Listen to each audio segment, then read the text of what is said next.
Salam sejahtera. Hari ini kita masih di topik bab 4 iaitu operasi set 4.1 persilangan set. Jadi standard pembelajaran hari ini ialah menyelesaikan masalah yang melibatkan persilangan set. Bagaimana anda menyelesaikan masalah yang melibatkan persilangan set? Jadi kita akan lihat kepada contoh 6 di bawah. Sebanyak 140 orang murid tingkatan 5 diberi peluang untuk menyertai kelas intensif untuk mata pelajaran sejarah dan bahasa Melayu.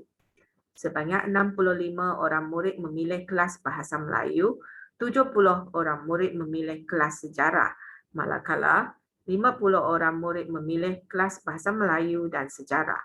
Hitung A. Jumlah murid yang dapat menyertai kelas intensif. B. Jumlah murid yang tidak menyertai sebarang kelas.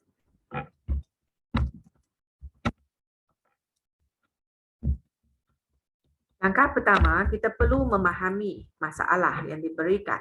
Jadi jumlah murid yang diberikan ialah 140, untuk kelas sejarah 70, bahasa Melayu 65, dan kelas bahasa Melayu dan sejarah ialah 50 orang. Hitung jumlah murid yang dapat menyertai kelas intensif, kemudian jumlah murid yang tidak menyertai sebarang kelas intensif.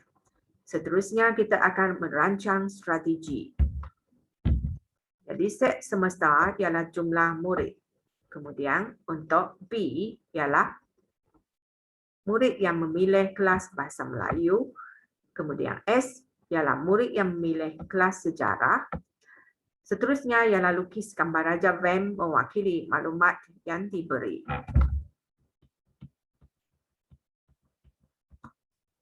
Jadi melaksanakan strategi. Jadi sekarang kita akan lihat di sini persilangan di antara dua mata pelajaran ialah 50. Jadi untuk bahasa Melayu jumlah dia ialah 65. So kita akan tolak dengan 50. Jadi di sini ialah 15. Kemudian untuk sejarah 70 tolak dengan 50 dapat 20 di sini. Seterusnya murid yang menyertai kelas intensif ialah 15 tambah 50 tambah 20. Jadi jawapan dia ialah 85. Kemudian, murid yang tidak menyertai kelas intensif ialah 140 tolak dengan 85. Jadi jawapan dia ialah 55. Jadi kesimpulannya di sini, 85 orang murid memilih kelas intensif dan untuk B, 55 orang murid tidak menyertai sebarang kelas intensif. Seterusnya kita lihat contoh 7. Sebanyak 200 orang pelajar universiti disoal selidik tentang penggunaan alat teknologi.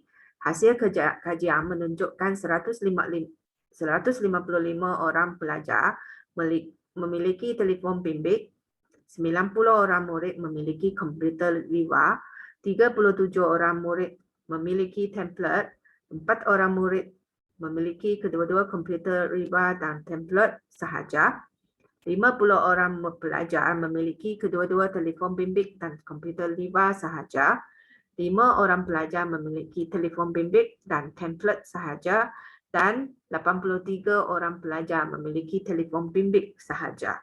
So, sekarang hitung jumlah murid yang memiliki ketiga-tiga alat teknologi tersebut. Kemudian B, jumlah pelajar yang tidak memiliki ketiga-tiga alat teknologi tersebut.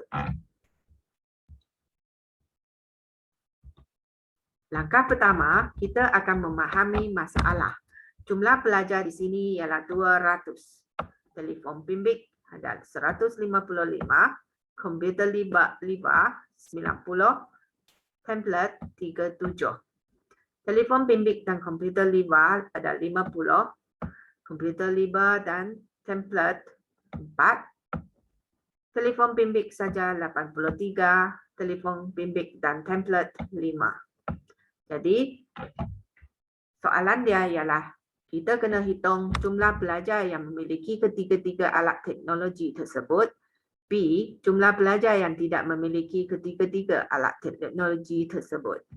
Jadi seterusnya kita kena rancang strategi. Jadi bilangan murid yang terlibat ialah 200. Itu universal set. Set semesta. Jadi untuk B ialah pelajar yang memiliki telefon bimbit. K ialah komputer limbah dan T ialah template. Seterusnya kita akan lukiskan gambar Raja Wang yang mewakili semua maklumat yang diberikan. Jadi di sini kita akan lukis gambar Raja Wang seperti di sebelah dengan maklumat yang diberikan. Jadi kita akan hitungkan nilai X, yaitu 155, kita akan tolak dengan 83, kemudian tolak dengan 50, tolak dengan 5. Jadi maksud dia X sekarang kita dapat 17. Apabila X ialah 17, kita boleh cari nilai Y. Jadi Y adalah sama dengan 90, kita tolak 50, tolak dengan 4, tolak dengan 17.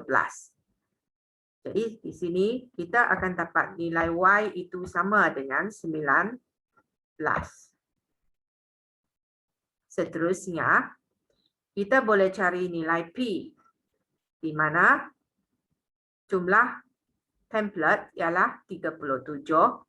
Jadi 37 tolak dengan 5, tolak dengan 17, tolak dengan 4. Jadi kita akan dapat nilai P itu ialah 11. Jadi kita akan dapat 11 di sini.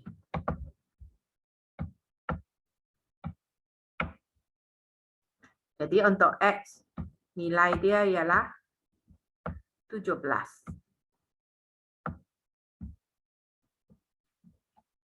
Jadi sekarang kita boleh hitung nilai Q, yaitu 200. Kita tolak dengan 83, tolak 50, tolak 5, tolak 4, tolak 17, tolak 19, tolak 11. Jadi jawapan Q ialah 11. Jadi kesimpulan dia, 17 orang pelajar memiliki ketiga-tiga alat teknologi dan 11 orang pelajar tidak memiliki ketiga-tiga alat teknologi tersebut. Seterusnya ialah latihan praktis sendiri 4.1C. Pelajar boleh buat latihan, kemudian berbincang dengan cikgu masing-masing. Itu saja untuk hari ini. Sekian, terima kasih.